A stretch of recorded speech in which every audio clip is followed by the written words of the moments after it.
पुढच्या 2 दिवसात मुंबई पुन्हा गारठणार आहे। वाऱ्याचा वेग वाढून मुंबईचं तापमान 15 ते 18 अंशांपर्यंत खाली येईल असा अंदाज हवामान विभागानं वर्तवलाय। जम्मू काश्मीरमध्ये जास्त प्रमाणात बर्फवृष्टी झाल्यास त्याचा परिणाम मुंबईसह महाराष्ट्रावर होतो, तर राज्यात आठवड्याच्या सुरुवातीलाच काही ठिकाणी पारा खाली आलाय।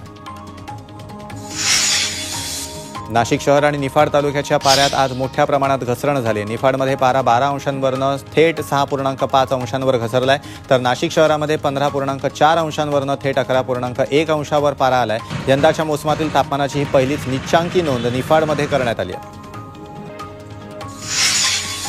नाशिकमध्ये आदिवासी जनजाती न्याय महाअभियान कार्यक्रम पार पडला। इगतपुरी तालुक्यातील काही आदिवासी कुटुंब यात सहभागी झाली। लाभार्थी कुटुंबांशी स्वतः पंतप्रधानांनी संवाद साधला। त्याचं थेट प्रसारण संपूर्ण भारतातल्या आदिवासी भागांमध्ये करण्यात आलं। जवळपास 1 लाख लाभार्थ्यांना या योजनेअंतर्गत लाभ मिळालाय।